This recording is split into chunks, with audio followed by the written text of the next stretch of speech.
Assalamu alaikum masu sauraro barkanku da wannan lokacin sannunku da sake kasancewa da mu ta cikin wani sabon shirin namu na labaran wasanni kai tsaye daga nan Sport Hausa News inda za ku ji kungiyar kwallon kafa ta Napoli na son dan wasan tsakiya na Belgium Kevin De Bruyne mai shekara 33 idan kwantiragin dan wasan na kungiyar kwallon kafa ta Manchester City ya kare a kakar wasanni ta bana.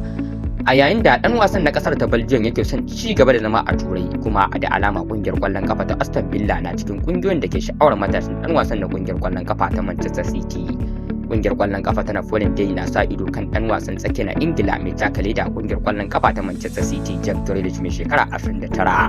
Dan wasan gaba na Ingila mai takale da kungiyar kwallon kafa ta Manchester United Marcus Rashford mai shekara 27 wadda a halin yanzu ke zaman arwa kungiyar kwallon kafa ta Aston Villa na son komawa Barcelona a kakar nan. Kungiyoyin gasar Premier Liverpool, Arsenal, Manchester City dukkaninsu na tuntubar dan wasan gaba na Brazil Rodrigo mai shekara 24 wadda a halin yanzu ke takale da kungiyar kwallon kafa ta Real Madrid. Kungiyar kwallon kafa ta Crystal Palace na da kwarin gwiwa kan ɗauko dan wasan tsakiya na Ingila John Wellock mai shekara 24 da kungiyar kwallon kafa ta Newcastle United a kakar nan. Kungiyar kwallon kafa ta Borussia Dortmund ta bi sahun kungiyoyi wajen zawarcin matashin dan wasan tsakiya na Ingila mai takale da Sunderland Jude Bellingham mai shekara 19 wadda ake raɗe cewa kungiyar kwallon kafa ta Manchester United na zawarcin sa. Kungiyar kwallon kafa ta Aston Villa ba ta son yin asarar fam miliyan 90 kan dan wasan tsakiyar ta na Ingila Morgan Rogers wadda kungiyar ta Chelsea ke so, sai dai dan wasan mai shekara 22 ya ce zai koma wata kungiyar ne daga zarar ya ga kungiyar da ta fi dacewa da ra'ayinsa.